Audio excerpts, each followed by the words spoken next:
said stuff without a scare. This defense sucks. You are a professional team. Act like one, for God's sakes. One of the greats. Buffone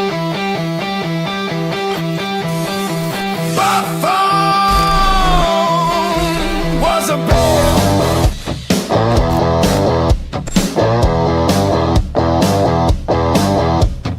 Buffone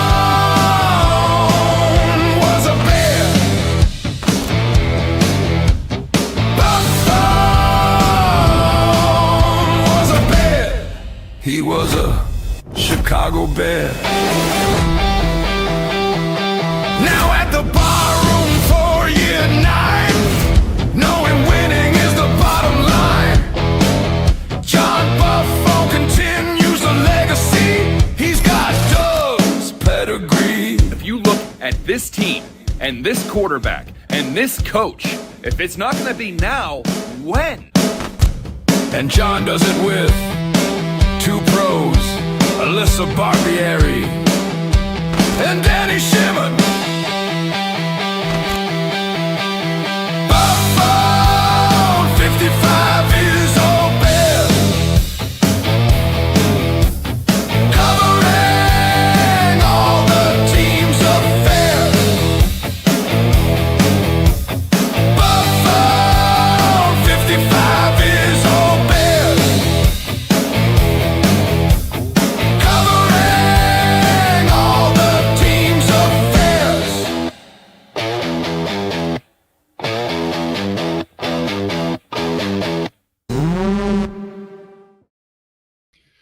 Hello and welcome to another edition of Buffone 55. I am your host, John Buffone, and for the next 17 game weeks, Tuesday nights will be our home here on the Barroom Network. Our goal will be to provide you with some well-informed opinions, top-notch analysis, and some fun along the way.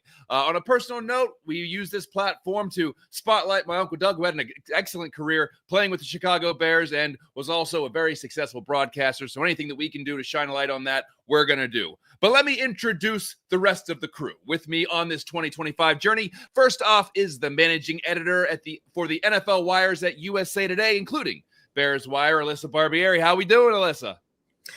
I'm doing great. It's game week. The Bears play football, not on Sunday, but on Monday. So I am really excited. And I know that we're going to be doing our game preview pick by pick, and that's always a good time. So I'm excited to do it. Prime time. You know how much I love those prime time games. Yeah, I'm glad that we're kind of getting one out of the way week 1. But also returning now for the season 3 run with Buffone 55 is the Barroom's lead game and draft analyst and the proprietor of his own YouTube page, Shimon Draft Scout. That, of course, is Danny Shimon. Danny, how we doing tonight? I'm doing great, guys. It's game week. It's game week. We're prepping for a game.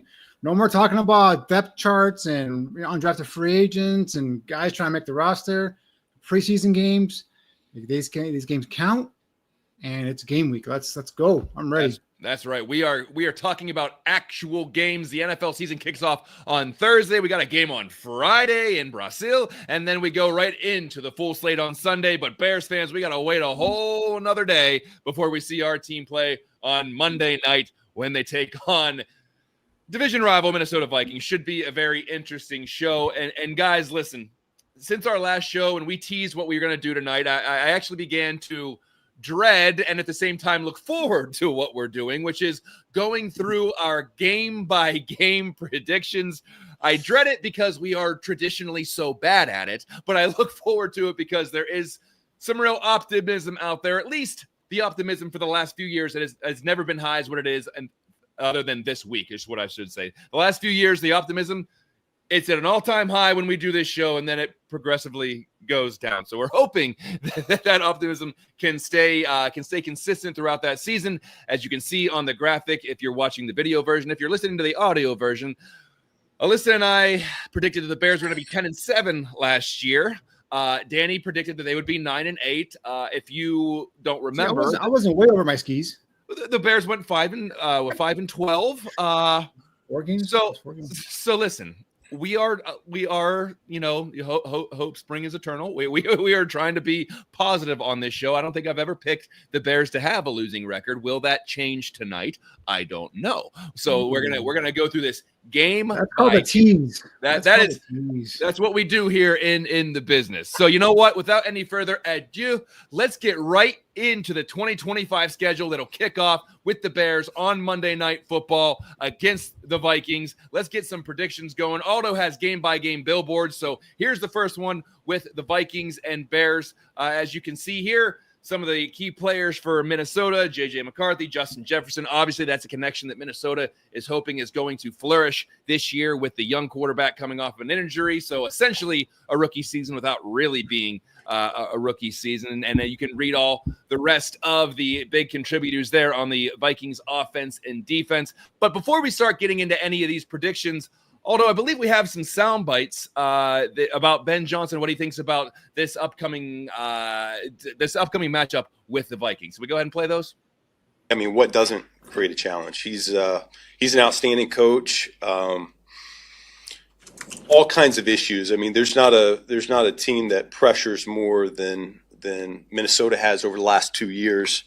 And I go back to what I admired most about New England when I was a young coach in this business, and they had the ability to morph week in and week out, and he does that. He does that as a coordinator. You don't really know what you're going to get. You have to adjust in the middle of the game. Our guys have to be open-minded and be willing to understand we're going to get hit in the teeth a couple times. That's the nature of doing business with this crew.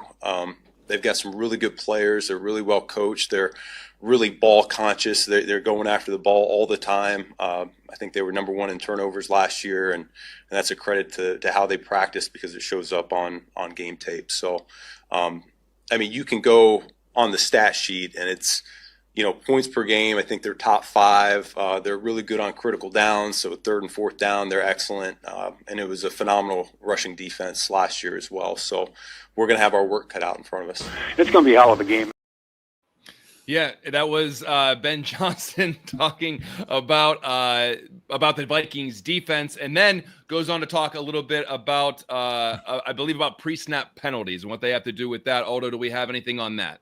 I think the easy answer is certainly what the plays are, what the cadence is going to be. You've practiced it that way over the course of the week. But at the same time, I mean, now the real bullets are flying. And so there's also that degree of pressure that some guys feel, not all, but some guys do feel that. And so we've tried to put a lot of pressure on our guys over the course of camp to find out who those guys are that can handle that extra noise. And I'm confident that we're going to be just fine going forward. Kumbaya.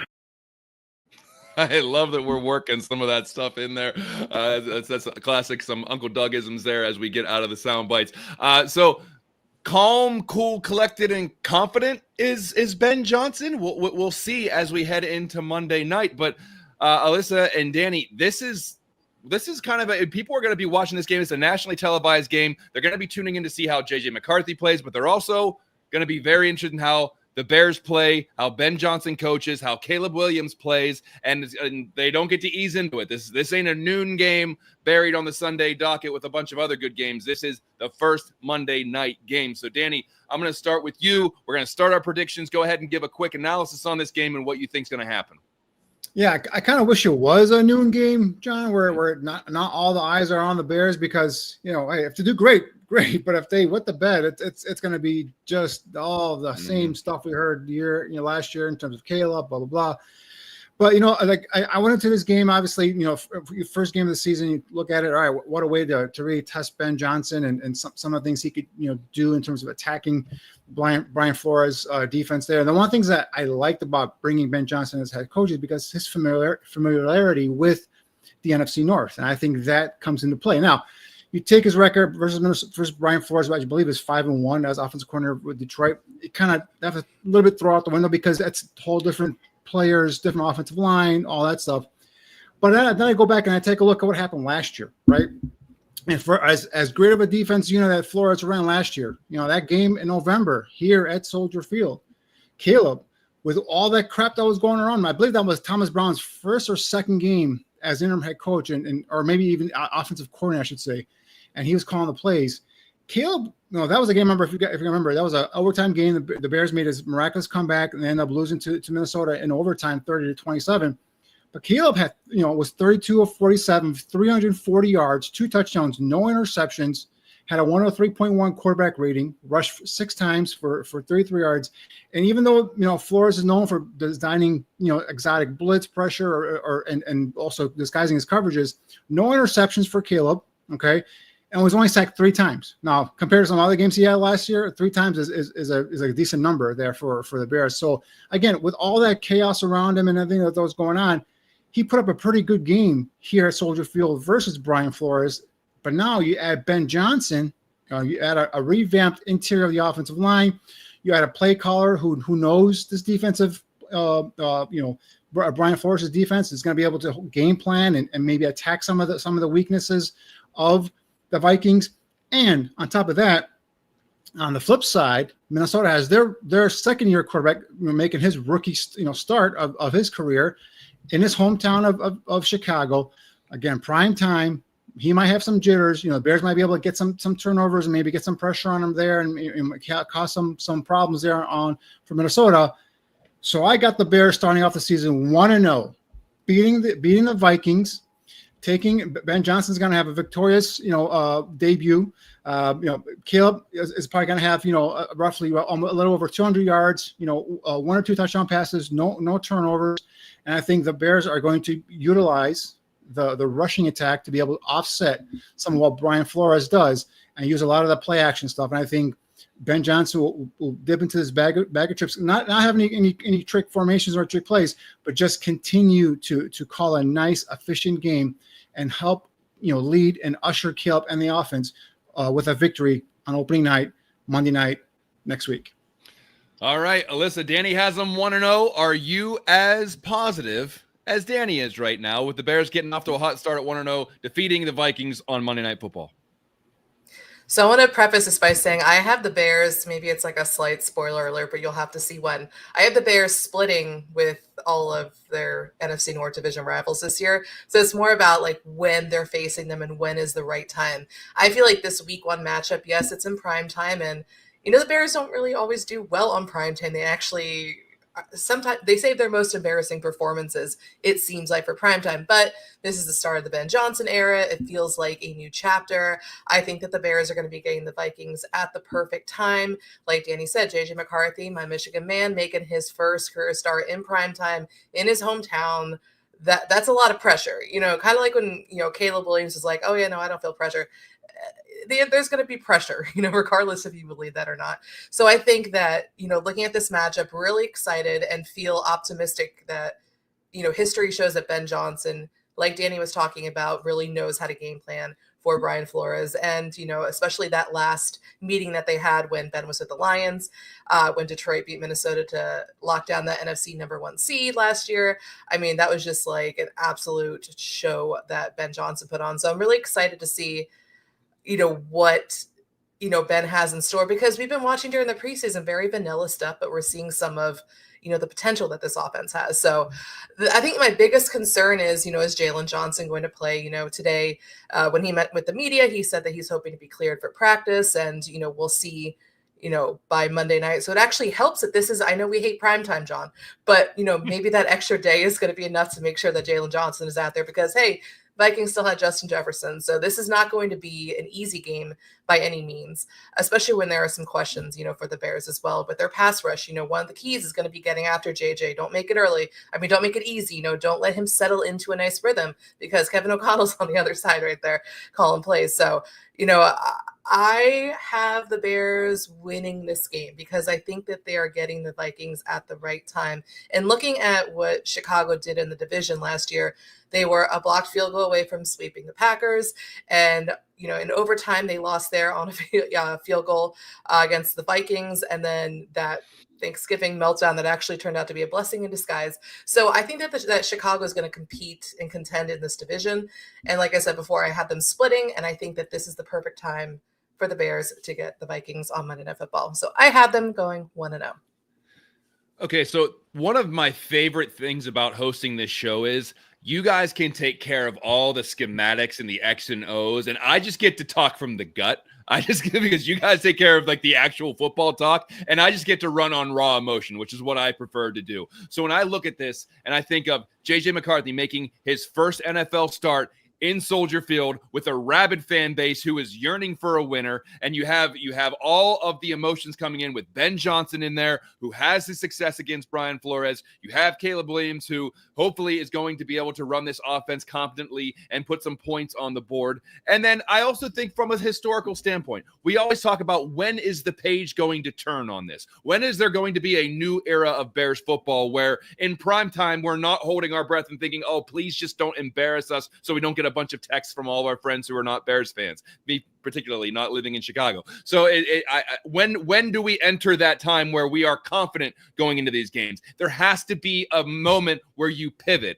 and hopefully this is the time where they pivot, they turn it around, and people are afraid to play the Bears rather than looking at the schedule and saying, it's the Bears, that should be a win, because that's what a lot of teams are doing. That's what they have been doing. So when is there going to be the changing of the guard where we see that game on the schedule and say, yes, prime time, let's go? I'm hoping it's week 1. I have the Bears winning this game, edging them out in a close game, maybe a game that they previously would have given away or blundered, or a bad coaching decision away from, would have been a heartbreaking loss. Let's see if they can parlay that into a close win by maybe winning a game that they shouldn't. I have them going 1-0 to start the season, 1-0 in Monday Night Football, 1-0 in prime time going into week 2.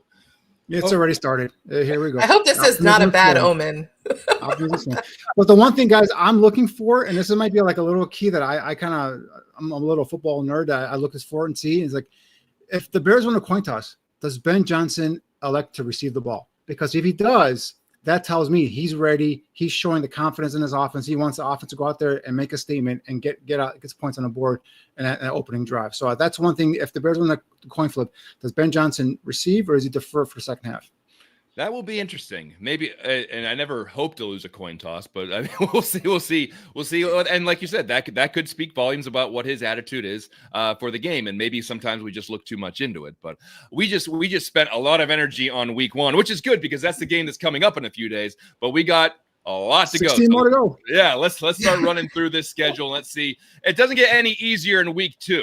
Whenever they travel to Detroit to take on the Lions, who obviously was Ben Johnson's previous team. They also lost Aaron Glenn, their defensive coordinator, going to be a new look coaching staff. They're catching the Lions when they're probably at their healthiest, which was their main problem last year, where they just could not keep anybody on the field. Great offense in Jared Goff, Jahmyr Gibbs, David Montgomery, Amon-Ra St. Brown, Jameson Williams, the burner. Obviously a very good offensive line. And then you look over to the defense, which was a problem last year with everyone getting hurt. They're bringing back Aiden Hutchinson, and the rest you can read down through there. I'm going to start this one, and then we'll go around the horn.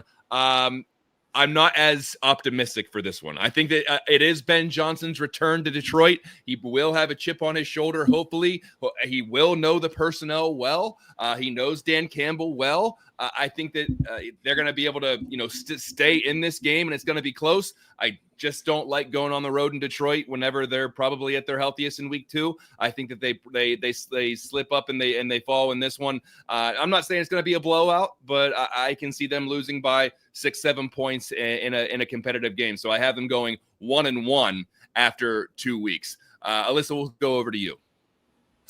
Yeah, no, like I was talking about before with the division, it's when you're meeting them. And like you just said, John, it was perfect to the words right out of my mouth. The Lions were a team last season that the injuries that they dealt with specifically on the defensive side of the ball, this is going to be the healthiest that they are going to be, outside of week 1. So I think that, it's going to be a clear disadvantage there. Ben Johnson, obviously coming home to Detroit and playing them in, at Ford Field, that's going to be a big game. He wants it. He wants it bad, and he's going to pull out all of these tricks and stuff. So I don't think it's going to be, the Lions are going to blow over them. I think that it's going to be a close game, but the fact that it is on the road, it is the emotional aspect for Ben Johnson, and the fact that this is a Lions team, again, that's going to be a Super Bowl contender at this point of the season, it's hard to bet on, the Bears coming out with this, especially on a short week coming off that Monday night game. So, yeah, I also have the Bears starting 1-1. I think Ben is going to, put on a show, but I think that he's going to fall just short against his old team. All right, Danny, Alyssa and I both have them losing this game. How about you, Mr. Positivity? Do you got them going into Detroit and pulling off the upset in week 2? Ben Johnson gets a little one-up on his former team? So, I look at the schedule, week 2 at Detroit, I think, all right, here we go. Ben Johnson versus Dan Campbell, the teacher versus the pupil, or however you want to phrase this, right? It's going to be Detroit's home opener. They open up the week, the previous week at Green Bay. They might be coming off of a loss. The crowd's going to be hyped up. Everything's going to be going Detroit's way. Mentioned 15-2 last year, reigning NFC North division champions, getting back Aiden Hutchinson. Everything's going to be looking like it's going to be Detroit's way. But guys, I believe in continuity. And this team lost both their offense and defensive coordinators. Not only that, they lost a total of 9 coaches off this coaching staff. So there's a lot of new coaches here, and there's going to be some wrapping up. There's already some little snippets here and there in training camp where things that don't look right. And I'm on St. Brown's talking, a little Jared Goff here and there. And I think, let's say you use the term catching the team at the perfect time. And I think the Bears go into Ford Field, and Ben Johnson starts off his coaching career with the Bears 2-0, and they pull off the upset. They go in and they beat the Lions week 2. 2-0. Well, you make a compelling argument there because they're going to have to try to find their footing with a new coaching staff. They're going to be working through some new things. You know what? I never would have thought, Danny, you're the realist person on out of the three of us. I tend to be way more pie in the sky, and sometimes I get Alyssa to, come with me on some of those things. Peer pressure. But I cannot believe out of week 2, Danny's coming in and saying, out of all three of us, you're coming in and saying they're going to beat Detroit in Detroit. I love it. I hope it. I'm all there. Maybe you're going to change my mind here, but and everyone says, losing coordinators, it's a huge deal, especially with Jared Goff has been with Ben Johnson for 3 to 4 seasons. He's pretty much, this offense has been Ben Johnson's offense, right? And Dan Campbell is a great head coach, but Dan Campbell is a culture builder. He's more of that CEO type. He's not the guy that's going to break down X's and O's, call plays. And he's given it to John Morton, who was with Denver, was originally with Detroit way back, before. But again, it's a whole new play caller. It's a whole new way of that play caller, that John Morton setting up those previous plays. So I think there's going to be an adjustment period. Now, I'm not saying Detroit's going to falter and not make the playoffs. I'm just saying, like, at this particular moment, week 2, there's still going to be some things going on, some kinks there. And I think Bears can go in there, and Ben Johnson knows how to attack this team. He knows the shortcomings of some of those defensive players. He knows who can and cannot stop the run, who cannot cover. And I think that's where he's going to take advantage of the Lions and come out of there 2-0. You're getting paid to play this game and play it right. Damn right. So, what, you guys? I just realized something. We might be the Lions coaching staff, because I've always figured that Dan Campbell is my spirit animal. Like, if I were a head coach, I would be Dan Campbell, where I'm just like chewing glass, having 5,000 milligrams of caffeine and doing up downs, while Danny's doing all the schematic stuff, and Alyssa knows all the ins and outs, covering the team. Like, she knows everything that's going on at Hallis Hall. Danny's like writing up plays and breaking down coverages, and I'm just screaming at the sky, just trying to get someone to follow me. So I believe we might be the Detroit Lions coaching staff, and it worked for them last year. So that's why I think Ryan Poles needs to call us up. We can't. Aldo's special team coordinator. Because he loves punters and kickers, so he's doing a special thing. Yeah. Oh yeah. And our social media manager too. I can't believe when I looked at the rundown today, there wasn't a full breakdown of punters, kickers, long snappers, and gunners. Like, I can't believe that we're not there. I'm not going to give any ideas, but I was pleasantly surprised when I didn't see any of that on the show rundown. But okay, I got him at 101. Alyssa's got him at 101. Danny 2-0, coming out hot. Let's go into week 3. The Bears are back at home, and they are hosting the Dallas Cowboys. Week 3 with a new head coach in Brian Schottenheimer. They got a high-flying offense with Dak Prescott, CeeDee Lamb. They pick up George Pickens from Pittsburgh. Running back room's a little bit of a hodgepodge. Devontae Adams probably getting the nod, but they also have, I believe, Miles Sanders and Jaden Blue. I hope I'm getting that. I think I got that name right. And obviously the big departure for them would be Micah Parsons going to Green Bay, and they bring up Kenny Clark to shore up the run defense, according to Jerry Jones. And so that is the matchup at home. Danny, I'm going to start with you on this one. Do they go 3-0 in the world of Danny Shimon when they host the Dallas Cowboys in Week 3? This game worries me, guys, because this is a team, Dallas, that's loaded with talent. And forget all the noise and all the ridiculous stuff that Jerry Jones has been doing best month here with Micah Parsons. But this team, if Dak is healthy, they've got talented playmakers. In CeeDee Lamb, we talked about some of the running back options, not big household names. Javonte Williams they picked up from Denver as well. So they might not be the Saquon Barkleys of the world, but they're going to be guys that are going to be productive. And also Jake Ferguson, they have a tight end that's sneaky, pretty good and pretty good, effective there, especially in the red zone area there. And George Pickens you mentioned. So this is where I think this is going to be a close game.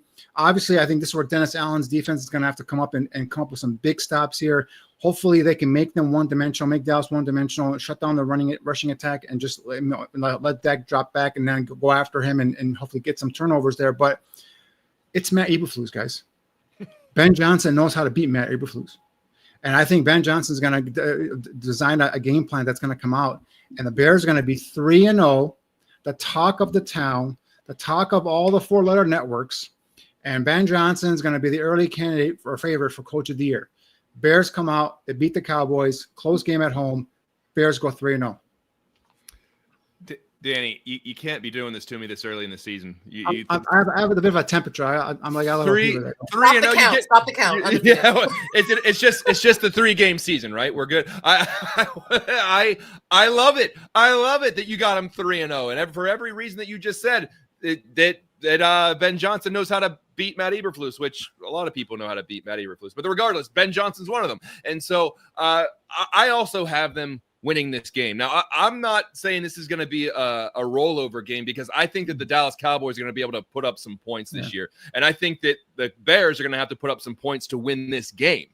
So it might be it might be the first quote unquote shootout of the year that the Bears might have to win. Hopefully you're hoping that the defense stands up and makes a few stops and be able to put the offense in good position. But they're not, I don't think they're going to win this game 13-10. So I think that they're going to have to put up some points to win this game. But I also have them winning this game to go 2-1 on the season. How about you, Alyssa? Yeah, I mean, John and I are just completely aligned right now. Yeah, I have them winning this game as well. Do you guys remember, I believe it was earlier this off season when CeeDee Lamb was doing an interview and he called the Bears trash from the previous year. And Jaquan Brisker went on Twitter and he was, making it known we're keeping receipts. So, I believe he's still going to remember that game. I think the Bears defense is going to come out in this one. But like you said, I do expect this to be more of a shootout. There's no way that the Bears are going to lose to Matt Eberflus. We've lost to him enough. We lost to him 10 games in a row last season, and way too many losses in his career. So there's just no way. There's no way. I want Caleb to come out and just absolutely embarrass that defense. And like you said, Ben Johnson knows how to beat Eberflus, and I think he's going to embarrass him downright. So yeah, I have the Bears winning this game and starting off 2-1. The dreaded Matt Eberflus revenge game. Bears fans have it marked down. Not losing him, I refuse. So just for the record, I believe going into week 4, Alyssa and I have the Bears 2-1, and Danny, Mr. Positivity, has them at 3-0. And as they enter week 4, they go back on the road, but they're going to Vegas and they're playing the Las Vegas Raiders in week 4. Looking over some of they got Pete Carroll on the sidelines now. They bring in Geno Smith. They draft Ashton Genty. They got Max Crosby on the defensive side of the ball. Brock Bowers is a rookie, over 100 catches. Michael Mayer, another high-drafted tight end. Listen, I don't think that the Raiders are going to be a bad team this year. In fact, I think I think Pete Carroll's going to try to turn them into what he tried to turn the Seahawks into years and years ago. They're going to be able to run the ball and make some plays and use their 2 tight ends. This is going to be a very close game, in my opinion. Honestly, I think that people look at this game and think, oh, they're going to beat the Raiders. I think they are going to beat the Raiders, but I think this could be that 13-10 game that we were talking about. Not like the previous week against Dallas, but I think that's going to be a close game as well. But I have them beating the Raiders on the road. Vegas is a destination for the away teams fans. I think you're going to see a lot of Bears fans who got tickets to go to Vegas just because it's fun to go to Vegas and you can go see your team play while they're out there. So I think that you're going to see a lot of Bears fans there for that game. I got them beating the Raiders and going to 3-1. Oh man, it's already starting. All right, Danny, we'll go to you. Well, so coming in, like you mentioned, the Bears are 3-0. They're talk of the town. They're talk of the 4-letter networks. They're starting to read their press clippings here and there. Start getting that puffy chest, coming to town. And you said it, Vegas. Things happen in Vegas, and when the Bears go out west, bad things happen, unfortunately. And I think Pete Carroll is coming. He's changing that culture of the Raiders. They added a dynamic running back in Ashton Genty. They have a if not the best, one of the better tight ends in Brock Bowers already in his second season there as a pass catching threat. And they play obviously have Max Crosby on defense there, and then Malcolm Kuhn's opposite of him, who's very, very low key, has been effective in terms of generating some pressure opposite of Max Crosby.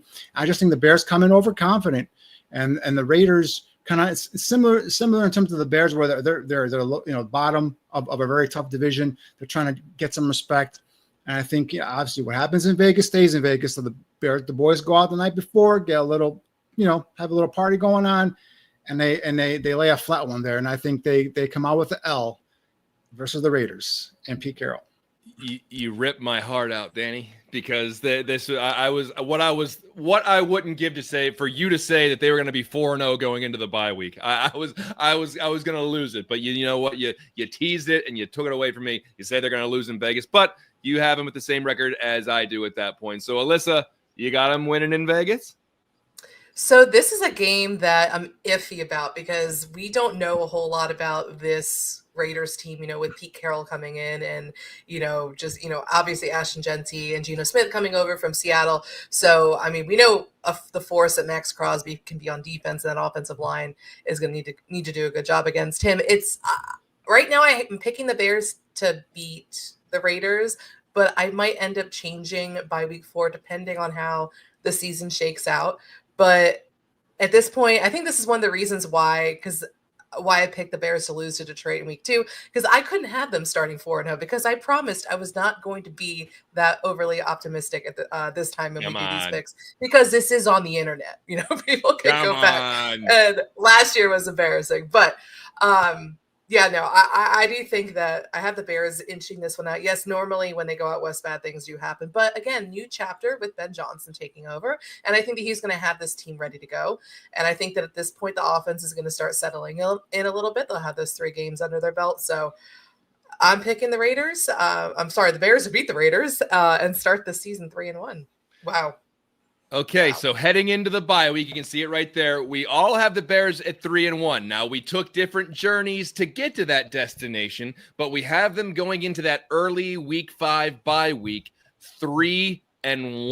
Now, for Danny, that's a letdown going into the bye. For Alyssa and I, that's riding high into the bye. So first quarter of the season, basically, we have them 3-1. 1 blemish on the record. I think most Bears fans would take that, and I'm petrified that somebody's going to replay this at some point if they're losing. They're if they're 0-4. They're gonna be, although we've done it every year. Don't put that out there. Don't put that out there. It's nothing new, Danny. Remember they were on a 20 or 15 game losing streak, and I had them with a winning record. That was over 2 seasons. Who keeps track of that?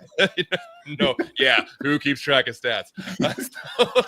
So wait for Aldo to pull out the video and have all our records. Hey, we're trying to be optimistic. This is a Bears show. We're going to be optimistic as much as we can before the team crushes our hearts, which they have. I've done this show for 9 years. It hasn't been a whole lot of fun times. I think 1 out of 9, 2 maybe, but 1.5 we'll go with. Anyway, they're going out of the bye week, and guess where they have to go right out of the bye week? They're in prime time, and they're going to Washington. I don't know if anyone caught that Washington game last year. I was actually in the stands watching this game. I was in the corner of the end zone, and it just so happened that I had a really, really good view of the final play. Let's see if I can remember correctly. There was a Hail Mary in which one of the Bears players, I think, was ordering a hot dog on the sidelines and yelling at fans, and then knocked it up in the air, and it got caught, and I had to walk the whole way back to my car, which whenever you go to a game in DC, that's like a 2-hour walk back to your car. By the time I got back there, I had heard every jeer imaginable from Commanders fans. So that was a super fun time. This defense sucks. Ain't kidding. And so, but anyway, they got to go into Washington. They were right on the precipice of beating them last year. As much as I want to say that they're going to go into Washington coming out of the bye week and win, my gut is telling me that this is a rough matchup for them. They got Jaden Daniels. It's going to be the Jaden Daniels versus Caleb Williams debate for the next 10 years. If they're both having successful careers, it's always going to be 1 versus 2, and there's going to be a comparative narrative about those two. I don't expect Washington to have a 12-5 record this year, but I still think that they're going to defend their home turf on a primetime game Monday night. I have them dropping this game coming out of the bye. What say you, Alyssa? Back to the scene of the crime. Yeah, I have the Bears dropping this game too, but not in the heartbreaking fashion that they did. I really, really, really wanted to pick them. And if I was my optimistic self this time going around with the picks, I might have. I think at one point when the schedule came out, I had them beating Washington, and I've kind of come to my senses. Realistically, the season's starting to settle in. I think that we can be in for an exciting offensive showdown between Caleb Williams and Jaden Daniels, and I think it's going to come down to the defense. And I have too many questions about the Bears pass rush at this point to kind of lean their way in this matchup. And it's in prime time, which, we know the Bears don't really fare that well in prime time. Maybe I'm under Ben Johnson. We'll see. Hopefully they start 1-0. But my gut's telling me that this is good. I don't think they're going to get, blown out or anything. I just think it's going to be a close game, but not as heartbreaking, please God, as the last loss. So yeah, I had the Bears dropping this one. Danny, I know you love Cliff Kingsbury. So go ahead and tell us a little bit about what your prediction is for this. First of all, John, game. are you going to be at this game?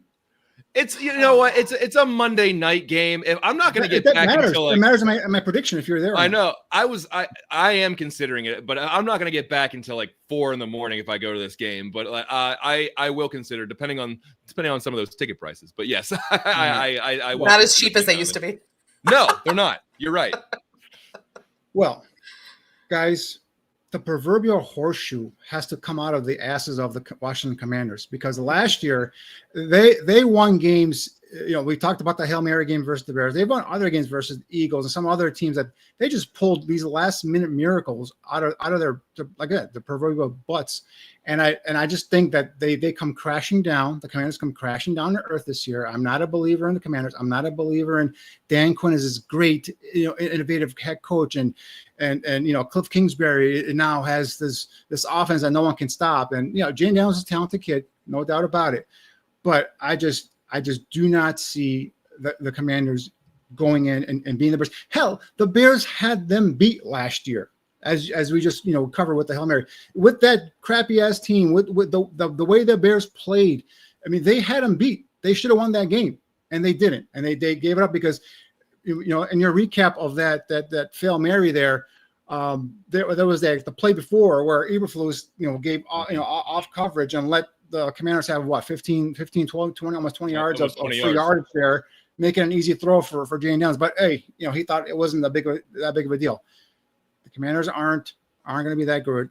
Bears go into Washington, and with hopefully John Buffone in the audience, gives him the bragging rights to go back and find those guys that were talking crap to you last year and say, hey, look who we are here.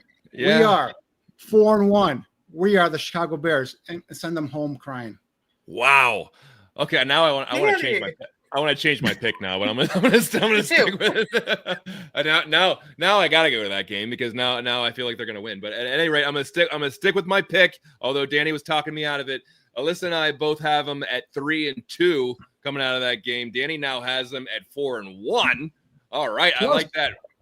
Sorry, the Bears are coming off a bye, so now Ben Johnson has an extra week or so to go ahead and prepare for Washington, depending on what they've done their first 4 games. So I think that the extra bye week also kind of fell into my consideration in terms of the Bears coming out, better prepared to take on the Commanders. Let's hope he's better off bye weeks than Matty Flus. I think you and I would be better off bye weeks than Matty Flus. I think so too. Well, it's not. I'm not gonna see. As a Bears fan, I can't say that there's gonna be any easy games on the schedule. But if we're gonna label any of the easy games, it's gonna be the next week, going into is it week 7 when they're hosting the Saints, who might be. I mean, they are in line to maybe pick number 1 overall next year with the way that team is put together.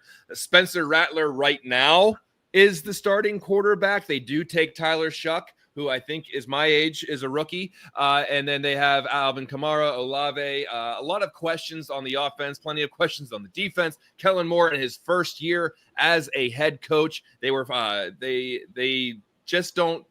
If you look at side by side, you're not going to think that the Bears can lose to this team, but stranger things have happened. They are at home, which is great. I have them winning this game just because I think if you just look at the rosters, the Bears are better. I just think the Bears are better than the Saints. They're going to be at home. The Saints might be trying out their rookie quarterback by that point because they might be out of it. So I like the Bears to beat the Saints. I don't think I have to go into a lot of deep analysis on this one. Danny, what do you think? So you mentioned, any given Sunday, right? You Bears come home, coming off a big road win at Washington. They're thinking they got this in the bag, and the Saints have some talent. We saw on offense, Alvin Kamara, Chris Olave, some of those players, and of course on defense as well. But the Bears are going to beat the Saints, whether it's Spencer Rattler, who I forgot who someone in the chat right now just pointing out that Caleb beat out at Oklahoma, took away his starting job, or if it's Tyler Shuck, the rookie. I think this will be a close game, closer than it should be. Plus, Dennis Allen knows this team very well. Obviously, having coached them, the last few seasons there as well. So I think a close game, closer than it should be. But I think the Bears pull it out, and the Bears move on to being 5-1 now. Alyssa, Danny got him at 5-1. I'll have him at 4-2. What do you got him after this game? Danny, you had me in the first half there. I had the Bears beating the Saints as well. I mean, when looking at the Saints, they could very well be the worst team in the NFL this season. I think they're going to be. I think they're going to have the number 1 pick by season's end. When you look at history, the Bears have lost, I believe, 8 straight to the Saints. But I think their last victory was in 2008 or so. I just wrote about this, which is crazy. But I think that. Obviously the Bears just have the better roster. So I think that, and they're at home, they had that advantage as well. I think Dennis Allen is going to have something cooking for his former team. This is revenge game central. Ben Johnson eventually will get his revenge against the Lions, and Dennis Allen gets it done here against his former team. So I have the Bears winning this one. All right, we have them having kind of a get right. Well, Alyssa and I have as a get right game if they lose to the Commanders. Danny has them just going full steam ahead as he has them at 5-1. Alyssa and I have them at 4-2. This is where it starts to get a little interesting. In week 8, they're on the road. I may be going to this game as well. They go to Baltimore to take on Lamar Jackson and the Ravens. Derrick Henry, as you see, the slew of offensive talent there, slew of defensive talent there.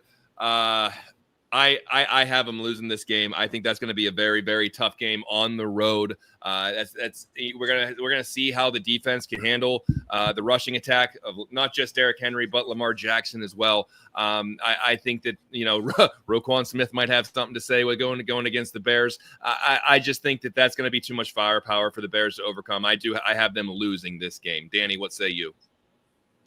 Bears come in rolling 5-1. I don't know what the Ravens are going to be, but it's going to be hyped up. It's going to be a game of they're going to be calling it could this be a Super Bowl preview and blah blah blah. And I don't know who's going to be saying what.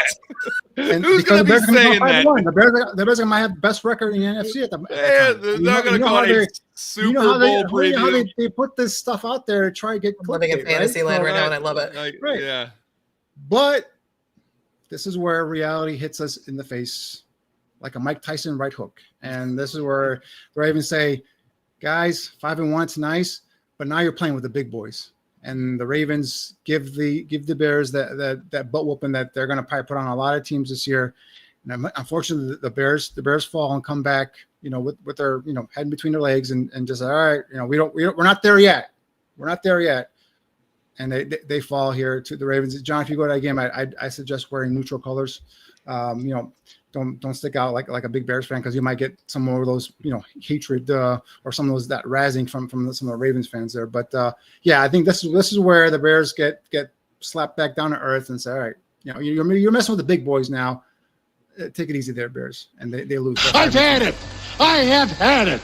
Me too. And let me tell you, Danny, just because you brought it up, I do have away game attire that I wear. It is a neutral blue shirt that just says NFL on it. So no one knows who I'm actually rooting for. I don't wear the home colors of the other team, but I do wear just a NFL. Like, I just like sports. I hope both teams just have fun. And internally, I'm a wreck, but I'm not the obnoxious away fan, because I was very quiet during the Commanders game. I was very quiet during the Steelers game, and so I just keep to myself, because I've seen too many Twitter videos to try to instigate anything. That's just not the way to go. So I try to stay as neutral as possible. Danny has them losing this game. I have them losing this game. Alyssa, sliver of hope, or are we all on board that they're going to lose to the Ravens? Oh God, no! Yeah, no, they're going to lose this game. I really hope that it's not an ass whooping. Oh God, no! No. As soon as you're going to this game, I'm like, why? Go to the Commanders game instead. I think they have a better chance of winning that one. No, like Danny said, I think that they're gonna be served a big slice of humble pie. I mean, I hope that they're rolling it, into this game as the NFC's best team, which would be incredible. But yeah, the Ravens just are loaded. They're a Super Bowl contender. The Bears are working their way there. I hope that it's not a butt whooping like Danny was saying. I hope it's closer, that we can see the Bears competing and see that, that, hey, they can hang with a team like this, even if they're not necessarily there yet. So, yeah, I had the Bears losing this game. I just have visions of Derrick Henry dragging Andrew Billings down the football field with him as he runs to. Yeah, we'll see. Big comment here. You hang on to your leg and you're like, get off my leg, and you're kind of running down walking down the street with it. It's like Andrew Billings just hugging Derrick Henry's leg as he's just running down.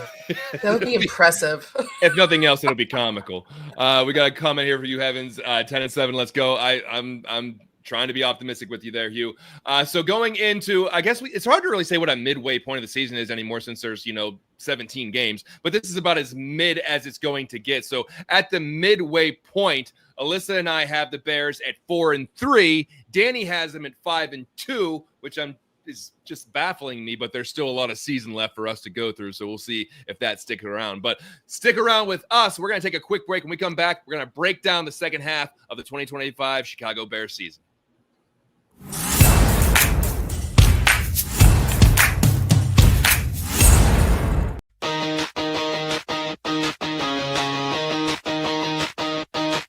got some shows to get to know, butterflies and fans, we understand, and for our squad, we bleed orange and blue. We analyze and criticize. If you're surprised, look in our eyes, and you'll realize that we're just like you. So if you wanna join our journey, follow the network, and you will see the passion of the fans is what we do.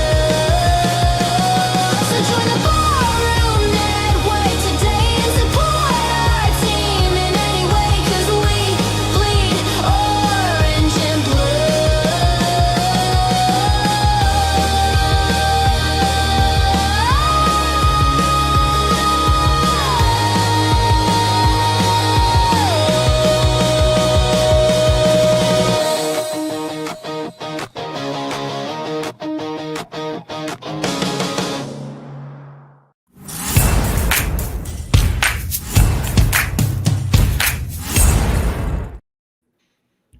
Now that is a heck of a commercial. Bravo to Aldo Gandia for that. You see the progression of the Ballroom, everyone that's contributing, and all the get-togethers and people, the camaraderie that we have here at the Ballroom. That was awesome. We appreciate that, and appreciate all of you in the chat room, especially all the ones who are contributing, helping this show stay on the air. We appreciate each and every one of you, whether it's your first time, 55th time, audio version, video version. It's awesome that we've been doing this for so long, and y'all keep coming back. So apparently we're doing something right, but we appreciate everyone hanging out with us and listening to us babble on about our favorite topic, the Chicago Bears. With that being said, we are heading into the second half of the 2025 season when it comes to our football prediction show. Right now, Alyssa and I have the Bears at 4-3 going into week 9. Danny has them at a staggering 5-2. But we're going to go right into week 9. I believe that they are at home on this one. They're at home. Oh, they're on the road at Cincinnati? At Cincinnati, yeah. Okay, so it's at Cincinnati. Okay, so they're back on the road. They're staying in the AFC North. They're going to Cincinnati. This is all offense here, and this is one of those things where I think Dallas is almost like diet Cincinnati because they're going to have to score a lot of points, and they're going to try to have a lot of offensive firepower. The Bengals do have a lot of offensive firepower. Joe Burrow, T. Higgins, Jamar Chase, Chase Brown. They're gonna put up a bunch of points. They put up a bunch of points last year, and they weren't able to make the playoffs. If they sneak into the playoffs, you could make a really compelling argument that Joe Burrow could have been the MVP last year with some of the numbers he was putting up. That's going to be very difficult, in my opinion, for them to win a 38-35 game or something of the nature, especially on the road against Joe Burrow. That's a tall task. And if they're going to win that game, they're going to need the defense to stand up and make a few plays there to help out Caleb in the offense. I have them losing that game. I have them losing to Cincinnati at Cincinnati. I'm not trying to be, I'm not trying to poo-poo anything, but I think that's a tough game. I have them losing to the Bengals on the road. Alyssa, what about you? Yeah, this is a game I've kind of gone back and forth with. Like, I made my original predictions back when the schedule was released and we kind of didn't know anything. And I had them winning then, but now I've kind of changed my tune. I think that, coming off that loss to the Ravens on the road, they're back on the road again for this game against another AFC powerhouse. I think that ultimately, I think Joe Burrow is going to get it done against this defense. I mean, we'll see. I think this could be a shootout. Like you said, it's good to have Dallas earlier in the season to kind of prepare for this game, but I think that the offensive firepower that Cincinnati has is just going to prove to be too much. And we'll see if Ben can have his offense, ready to contend with that. But I have the Bears dropping this game. Danny, how about you? Like you said, this is a game that I was on a fence with all because obviously a high-powered offense. Hopefully the Bears have a good, solid to good defense. This is a game that I plan on being attending. Actually, I plan on. That's I knew it was at Cincinnati, so I plan on being there in Cincinnati for this game. This is going to be a shootout, John. This is going to be, like you said, this is going to be whoever, in my opinion, whoever makes the least mistakes, whoever wins the turnover, I guess the battle probably will win the game, right? So whichever defense can turn over the opposite offense, I think gives their team the better chance to win. And I just feel like I've seen that Cincinnati defense. I mean, I see them trying to tackle. It's bad. And I know they got Trey Hendrickson back, and that's going to make a difference. But I think this is where Caleb goes in there, over 300 yards, four touchdowns. Bears come out of Cincinnati with the victory. They're 6-2. Wow. All right. Danny has them going into Cincy, outgunning Joe Burrow and coming out with what might be a defining moment. If they're going to score the Bengals, that's it, because that's not what we're used to the Bears doing, going in and outgunning people. So if they go and do that, that's a big statement game. That's a big statement win for not just the team, but for Caleb Williams as well. So Danny has them going into Cincy, beating the Bengals, going to 6-2. Alyssa, we're slacking. We got them at 500 right now. But well, don't worry, because we're going into week 10, and there's a get right game. If there ever was a get right game, week 10 is home against the Giants. So you look at that matchup there. Russell Wilson currently the starting quarterback, but that could be Jackson Dart by that point. Obviously, Malik Neighbors is a huge weapon for them. They have a solid defensive front. I'm not going to pretend like they don't. That will be a nice test for the offense. But the Giants just doesn't look like they have the firepower to make any kind of noise in their division, let alone the conference, let alone the NFL. So I have the Bears defending their home turf against the Giants. Now, we know the Bears traditionally give up a bad one. I was at the Patriots game whenever they couldn't get anything going on offense. I was at plenty of other games where it's just like they should win this game and they're just playing down to the competition there and they're just stagnant. I think they can beat the Giants at home. I'm not saying the Giants are going to be putrid, but I think that they can outduel them there. Danny, what do you think? 7-2? This is going to be a tough game, guys. And I know everybody says Giants and all that stuff. This is going to be a tough game. The Giants, like you mentioned, John, have a very, very good defense. You talk about that front four, obviously adding, with Dexter Lawrence, who one of the better defensive tackles in the game, adding Abdul Carter, Kayvon Thibodeau, some of the, and Brian Burns, they have a very, very good front four, and that's going to be challenging for that Bears offensive line. Now I mentioned, they've added some playmakers into the secondary. Javon Holly brought him over from Miami, and this is going to be a coaching staff that's coaching for their life, coaching for their basically their jobs. So I think they're going to go everything at the wall, and I think Russell Wilson may be on the bench at this point. They'll might put in Jackson Dart in there. They're the first round pick who has looked pretty good in the preseason, albeit it's a preseason, but it gives them a different kind of element to their offense, right? It gives them a guy that's more mobile than Russell Wilson is now. It gives them some of the RPO option. He could use his legs to extend plays. And they got talent, Malik Neighbors and Darius Slayton on the outside, Tyrone Tracy in the backfield. So I think this is a game that's going to be very, very close. And I think the Giants can beat the Bears, but it's at home. I got the Bears prevailing, very, very slim margin of victory here. Bears come out of it with a victory. The momentum train keeps chugging along with Danny Shim and Alyssa. How do you feel about this one? Yeah, coming off that 2-game losing streak, I know Ben Johnson hasn't coached a regular season game yet, but something tells me he's not going to like losing 2 in a row. So I have this as a get-right game for the Bears. Like you said, I don't think the Giants are going to be a pushover by any means. That defensive front scares me. They're very talented. It's going to be a test for the Bears offensive line. I just think that the Bears offense has the edge over the Giants offense. We'll see, who's quarterbacking at this point of the season in week 10. But I mean, outside of Malik Neighbors, there are some questions on that Giants offense. So I do have the Bears getting a win here, rebounding from that 2-game losing streak. All right. Well, currently, I believe what do we have them at? Alyssa, 5-4. I had them beating the Giants. So 5-4.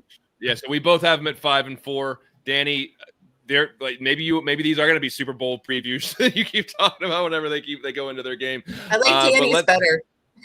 Yeah, I would prefer Danny's. Don't get me wrong. So let's go to week 11. They're back in the division and they're on the road and they go to Minnesota.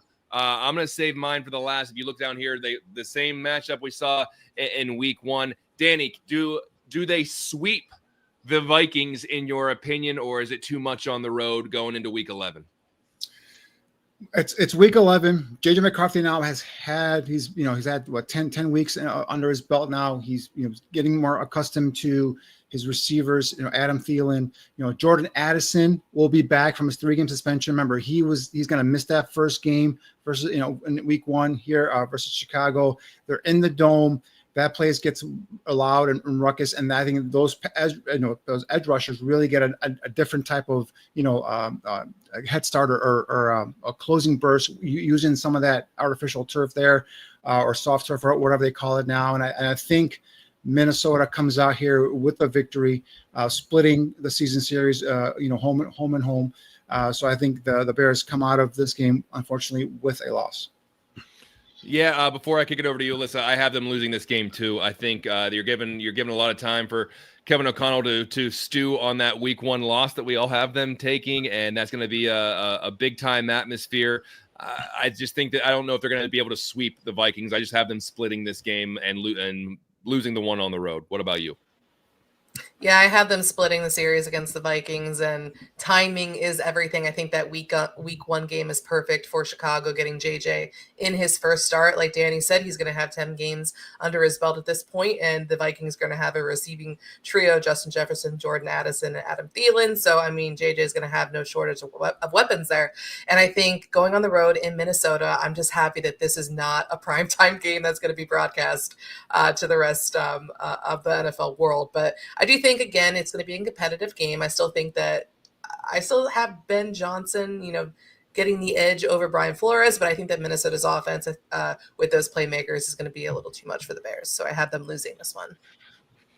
All right, so after week 11, I believe Alyssa and I have them at 500 at 5-5. Danny still has them at a very formidable 7-3. This is where it gets interesting. They're going to be home week 12, and they're hosting the Pittsburgh Steelers. Oh, man, I got this one circled. Growing up in the Pittsburgh area, all of my friends are Steelers fans. They only get to play this team once every 4 years or so. I was at the last Steelers game they played at Pittsburgh when they got the unsportsmanlike conduct when the referee ran into the Bears player and they thought they won, but they didn't. That was a good game for Justin Fields. I'm not trying to live in the past, but anyway, you see Aaron Rodgers, a guy that the Bears fans are quite familiar with, will be taking, well, he should still be. I know he is up there in age. We'll see if he's still there week 12. But one of the better defenses in the league. They also traded for DK Metcalf in the offseason. They draft Caleb Johnson, the running back. They also just signed Jalen Warren to an extension, so they're pretty happy with their running back room. I'm starting off this one. I have them beating the Steelers. I just feel like they can win this game. They can get to Rodgers. I think he's very stationary at this point. We know what the Steelers offense is capable of the last couple years, and it's not much. Arthur Smith's offense, they also trade for Jonnu Smith. I know they want to try to use the tight ends in there. I just think the Bears will have a good matchup against this team. I think that they're going to be able to play some good ball against the Steelers, and maybe that is just my emotions running high because I need bragging rights over my friends for the next 4 years. But I really do think that they can win in Chicago against the Steelers, who have perpetually underperformed in the latter parts of the season in the last few years with their personnel. So I have them winning that game against the Steelers and getting one game over 500. What about you, Alyssa? Yeah, looking at this game, Aaron Rodgers coming back to Soldier Field, and the Bears are going to show him that he does not, in fact, own them. He is not with Green Bay anymore. He doesn't have that advantage. Like you said, the Steelers' offense hasn't really done much recent, and I think with Aaron Rodgers, the Bears are getting him at the perfect time. He's aging. He doesn't have Green Bay to lean on anymore, and I feel like the home crowd, this game being in Chicago, is going to be an X factor for this one. I have the Bears taking care of business and getting the win over the Steelers. Danny, we going 3-0 this week? You got them over the Steelers at home? The Bears will revoke Aaron Rodgers' ownership papers or whatever you want to call it, deed. The Steelers guys, they're relying on a 44 now year-old quarterback who's you can see his skills are diminished. The offensive line is not really, they're still young. I think they're all second-year players, and they're moving guys around. They're not very good right now. They're skill position players. They got DK Metcalf and gave him all that money. But DK Metcalf is a one-trick pony. He's a guy that goes down the field, doesn't run great routes. So I think you can lock him up. And unless one of the younger receivers, whether it's a Roman Wilson, a second-round pick out of Michigan last year, or a Calvin Matthews, steps up. I know they have the dual tight end thing going there with Jonnu Smith and Pat Freiermuth. The backfield. I know they just signed Jalen Warren to a runs hard, diminutive running back. Caleb Johnson is the rookie there. I just don't see if they have the offensive firepower to keep up with the Bears. And I think the Bears, while the defense is still formidable for Pittsburgh, I think the Bears just, go ahead and again, squeak out another victory and send Rodgers hopefully off to retirement with a loss, and the Bears will win. All right. We're all in agreement that they're going to beat the Pittsburgh Steelers. Danny has them at 8-3. Both myself and Alyssa have them at 6-5. Can you imagine if the Bears are 8-3 going in? Our shows will be phenomenal.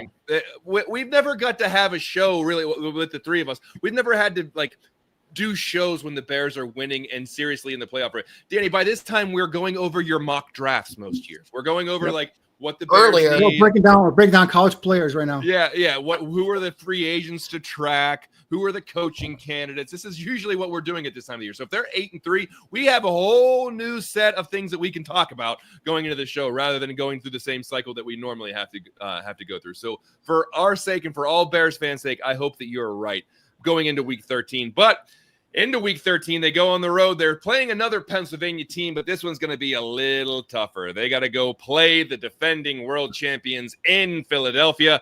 Although that's very close to me, I will not be attending that game simply because I do not want to go to Philadelphia and watch a Bears game as an away fan for obvious reasons. But they have just a really, really good roster front to back. You have Jalen Hurts, Saquon Barkley, A.J. Brown, Devonta Smith, and then just the slew of talent on the defensive side of the ball with Jalen Carter. They got a young secondary with a couple of corners there.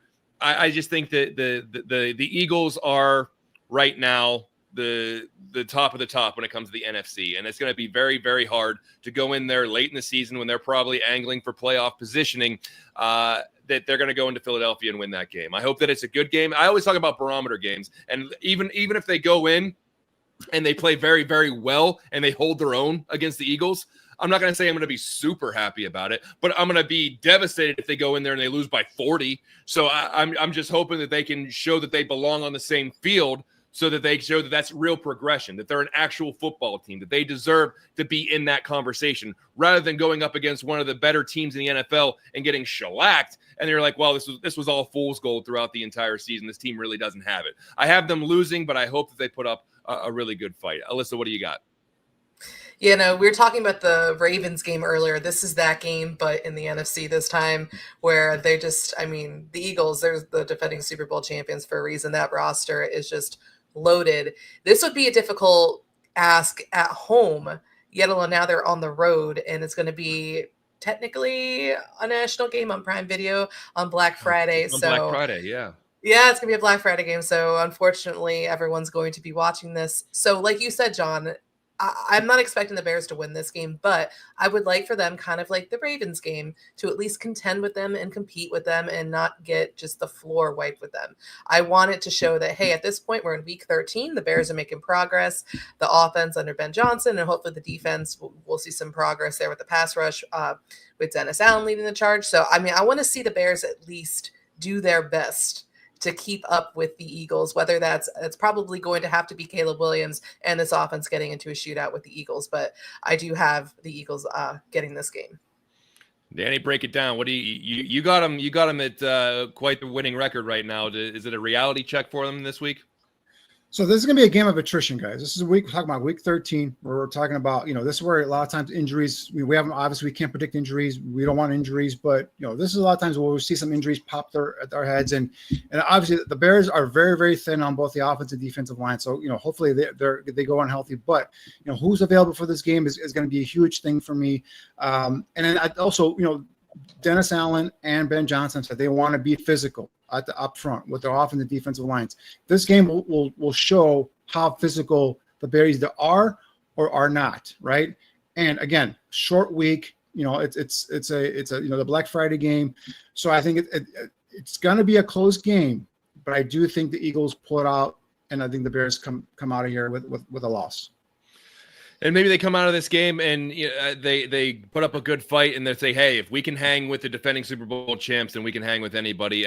Listen, I've said numerous times I'm kind of over moral victories, but there are some things that you can take out of a loss sometimes. And maybe if they do fall short, just don't get blown out and show that you belong on the same field as the Eagles. So coming out of that game, Alyssa and I have them back to 500 at 6-6. Danny's still holding strong at 8-4 as we get into the back quarter part of this schedule.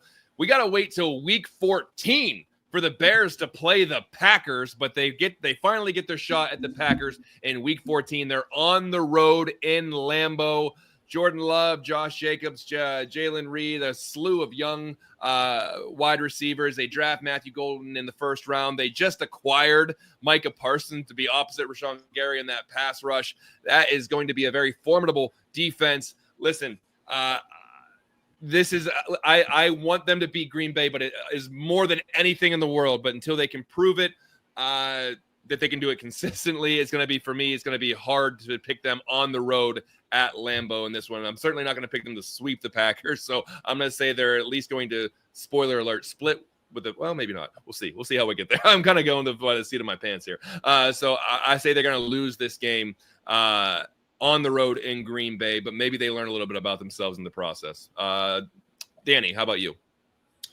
Yeah, this is gonna fall. The Green Bay season is gonna not fall on Micah Parsons. It's gonna fall on Jordan Love. And if Jordan Love is having the Jordan Love season that everybody expects him to have, which is meaning what, throwing touchdowns, cutting down his turnovers, staying healthy, staying available, being on the field, I think the Packers are going to be a very, very formidable team. And I think they're going to be a formidable team prior to acquiring Micah Parsons. So again, going into Lambeau here, the whole press conference early on with Ben Johnson calling out Matt LaFleur, I think the Packers used that all week to kind of build up the whole, rivalry thing. And I think the Packers come out of here, and I think they get the victory here. Unfortunately, Bears fall to Green Bay here at Green Bay. Alyssa. I mean, technically the Bears were a blocked field goal away from sweeping the Packers last season, and that was with the Matt Eberflus coaching staff. So I'm not quite to the point of picking the Bears to sweep the Packers, not just yet. Like you said, John, it's about consistency, and I have the Bears winning the second game. Spoiler alert. So I have the Bears actually dropping this game.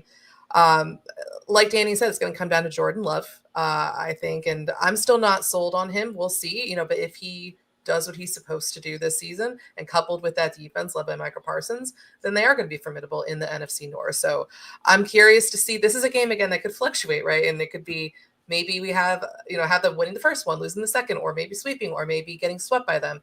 It depends as the season progresses. But right now, I'm not picking them to sweep the Packers, so I had this one being a loss.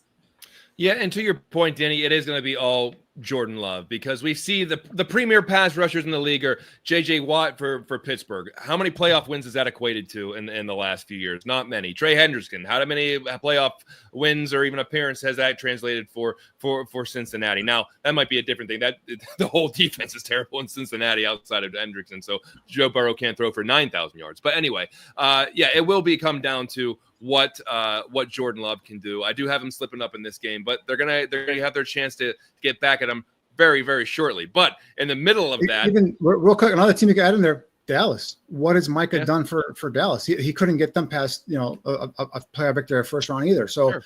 And again, it's all based upon the quarterback. Defense is going to be good, no doubt about it. He gives them that pass rusher that they needed opposite of Rashawn Gary, but it's all going to be on Jordan Love. If Jordan Love sucks, the Packers are going to suck. Yep. And listen, it doesn't get any easier when it comes to pass rushers. Listen, I have him at 6-7. Danny, I believe 8-4. I have to see what we have there. Just don't get blown up. There we go. I'm glad I'm being quoted there. But at any rate, let's go. Listen, I have 6-7. Danny at 8-5. I just can't do math, obviously. So they doesn't get any easier with pass rushers. And next week, the Bears are back at home, but they take on the Cleveland Browns, who I don't have any clue who the quarterback's going to be at that point. They're starting the year with Joe Flacco. It could be Dylan Gabriel. It could be Shedeur Sanders. They have Jerry Jeudy, David Njoku, Quinshon Judkins, who was their second round pick or early pick, still unsigned. So we'll see how that progresses. And then they do have a pretty formidable defense. Stefanski is a very good offensive mind going up against Ben Johnson. I like the Bears in this one, but much like some of those other games, I don't think, even though the Bears are going to be favored in this game, I don't think it's going to be a walkover. For some reason, I just feel like Cleveland's going to give them some problems.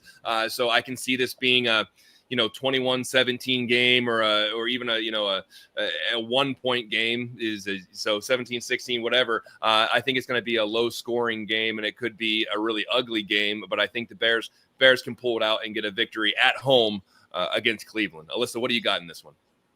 Yeah, no, I had this being a close game as well, with the Bears getting the win here. I'm not too concerned with Cleveland's offense here, but it does come, the Browns have that defense and Myles Garrett, and I just remember the first time that Justin Fields faced that team and what he did. But I mean, I have more faith in Ben Johnson to be able to contend with that pass rush, and the offensive line's been upgraded as well. So I do think that the Bears have the better roster. They have the advantage. It's going to be at home. I think that they're going to come out of this in what is going to be, could be one of those ugly wins, like you said, John. But I still have Chicago getting the win down the stretch when they could be contending for the playoffs if we're looking at Danny's record. Danny, I don't like your body language when we were talking about the Browns here. What you got something weird to say about this game? I'm just saying the Browns are a talented team, guys. I know they're a hot mess from afar, and I know the quarterback room looks like a mess. But the last time Joe Flacco was with Kevin Stefanski, that Browns offense was clicking. And I know he's 40 years old, but there were two rookies and a Kenny Pickett in there, and he was the only one that was healthy throughout the training camp. So Kevin Stefanski, everyone forgets he's a 2-time NFL Coach of the Year. The guy can coach, and he can call. He's taken back the call playing duties, and he's got Jerry Jeudy, I forget, Pro Bowl receiver last year. Playing with those quarterbacks there in Cleveland. David Njoku, they have a formidable offensive line, and you talked about some of what the things they do in defense in terms of Myles Garrett and all that stuff. And guys, I can't remember last time the Bears went into Cleveland and played a good game. And I just feel, if they're coming off 2 back-to-back losses here for me, I just think that the bad mojo continues as they go down down in Cleveland there. And somehow, some way, they end up dropping this one, and the Bears have a 3-game losing streak here. This is moronic. Someone said it. So Danny has them losing to the Browns, but he still has the Bears with a better record than Alyssa and I do right now going into the next week. So going into, I think we're going into week 16 at this point. Alyssa, you and I have them with, I think, 1 game over 500 at that point. I haven't been doing a running tally, and maybe Aldo has that at some point. But we have them. You and I have them beating Cleveland. Danny has them slipping up against Cleveland. So that sets up a really interesting matchup where they get 1 week in between. Oh, there we are. We're at 7-7. Danny at 8-6. So I don't know why I can't keep track of that. So we're at 500 right now, 7-7.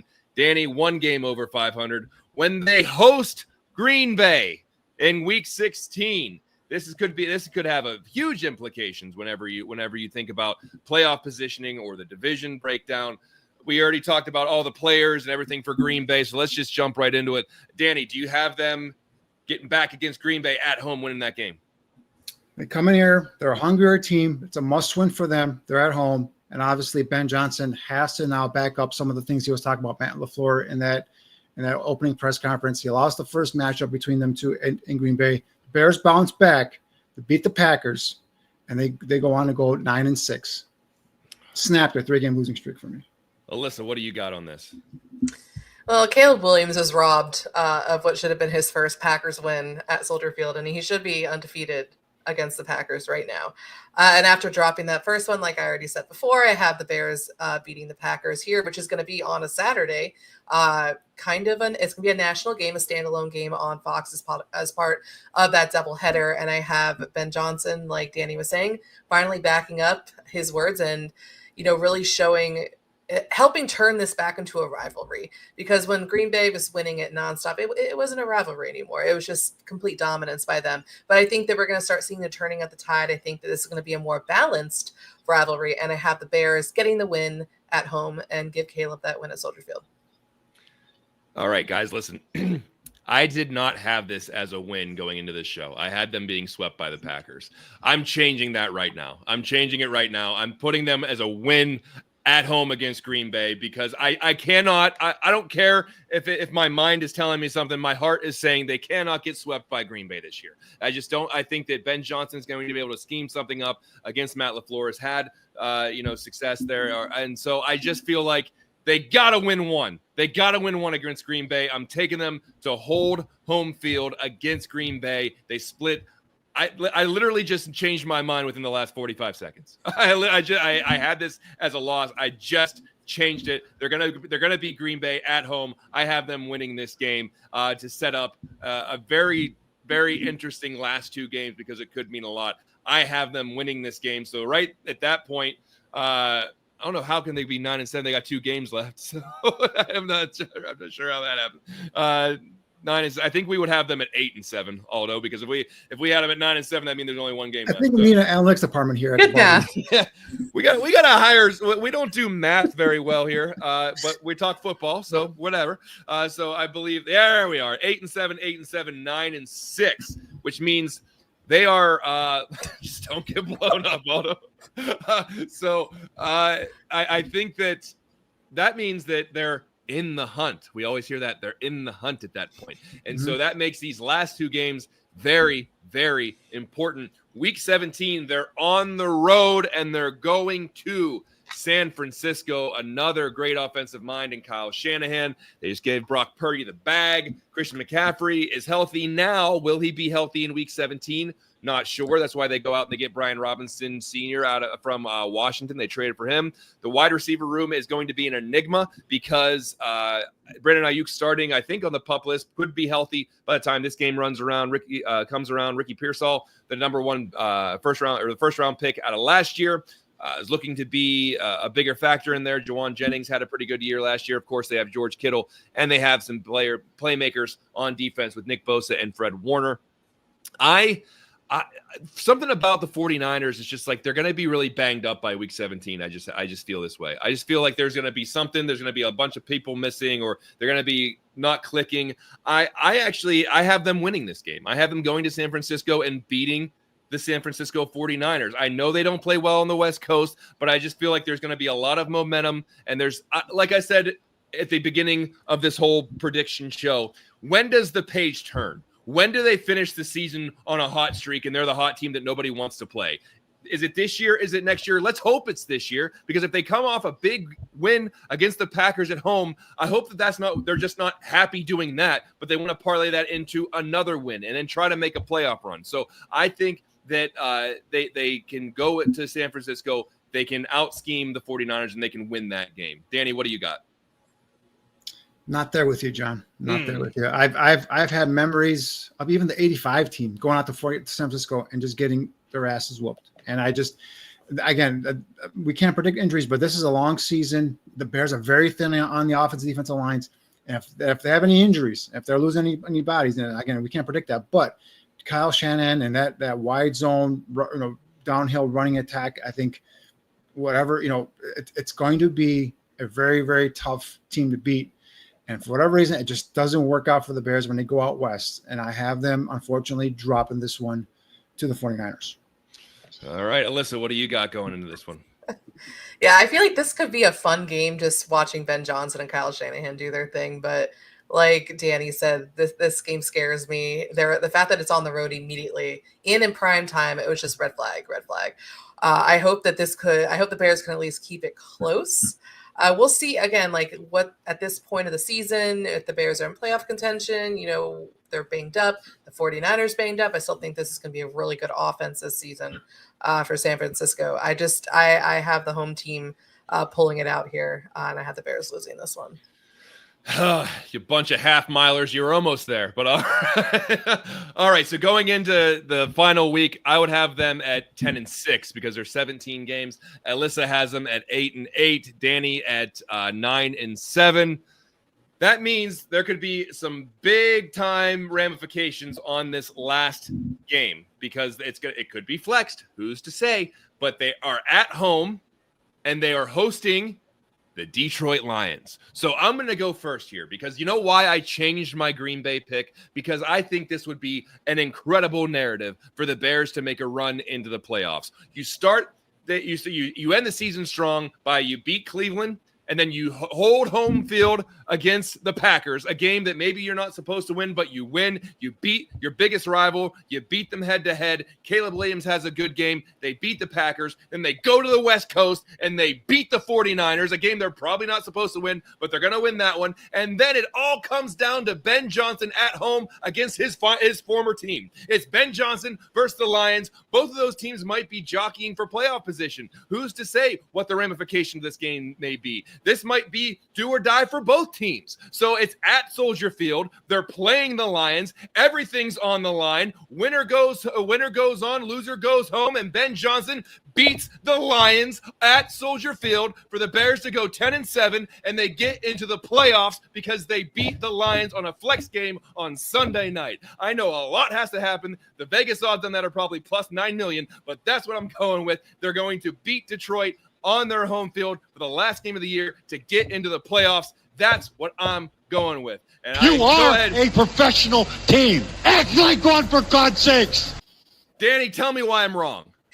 See, this is why I wrote down all my picks and all my suggestions and all my logic and everything before the show.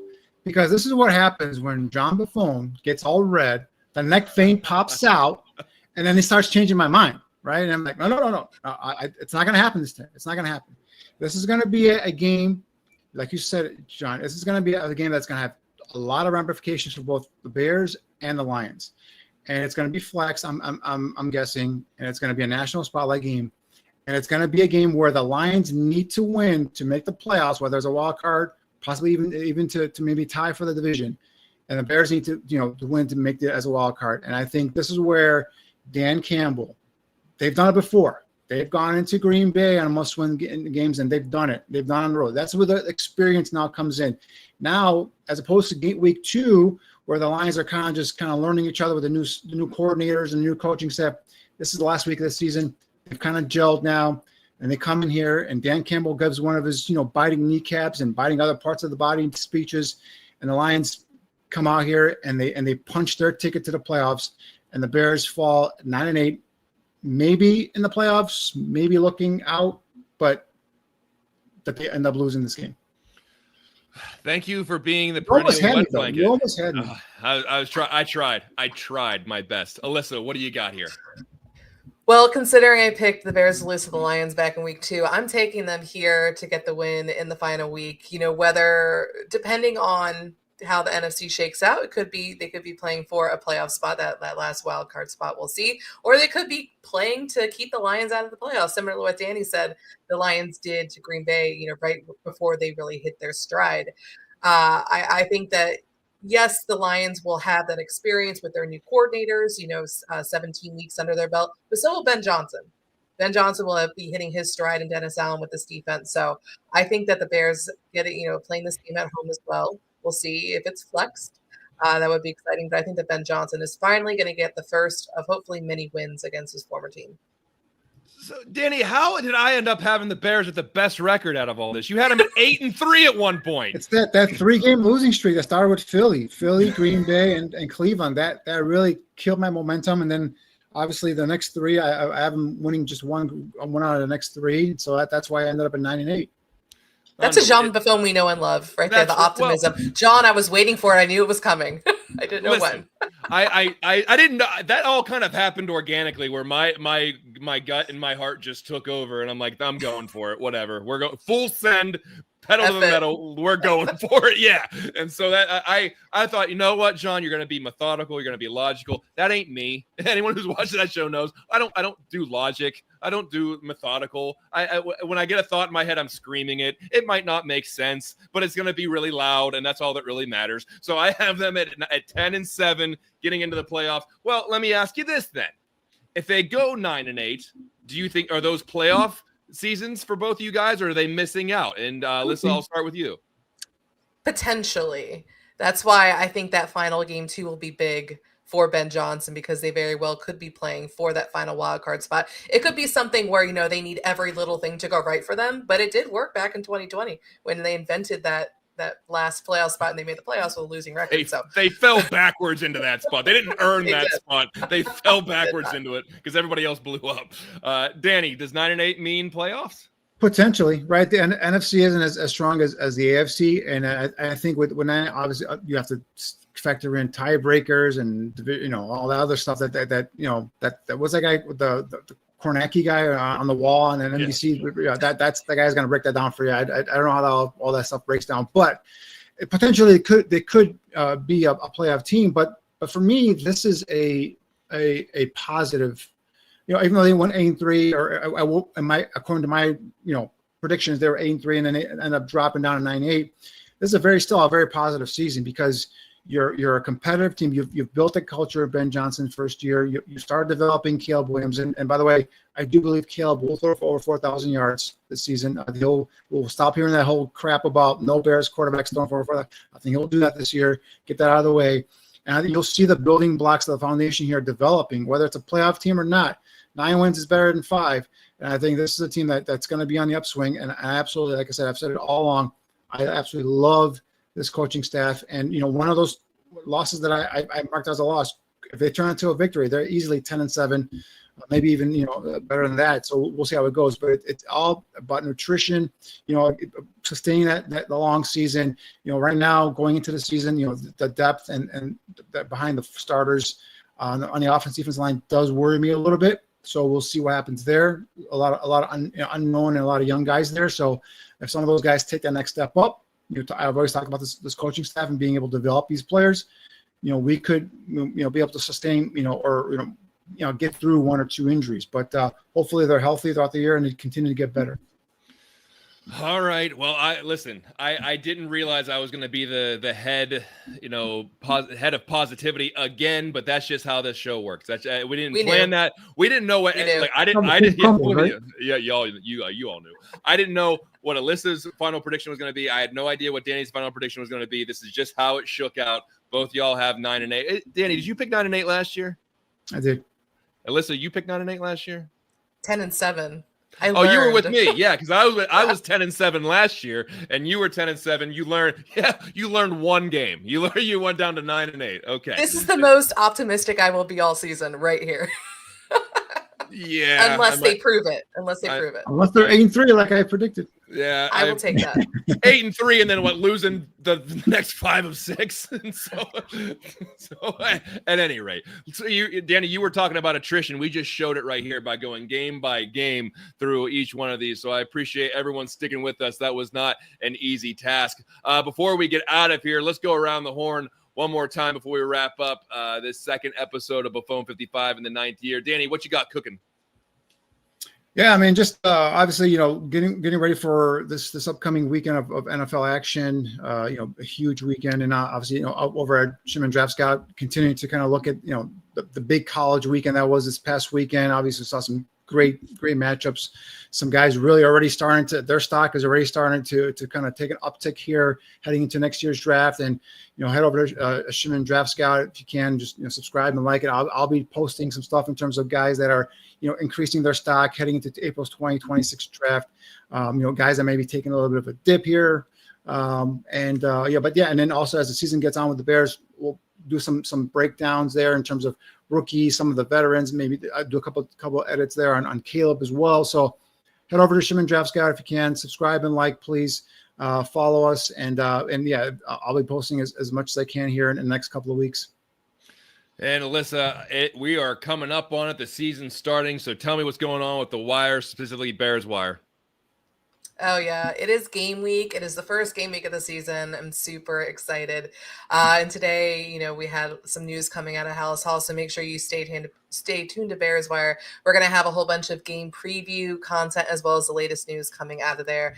We're going to have our live blog and all of our post-game coverage. And man, is it good to be writing about a football game coming up this week. Super excited.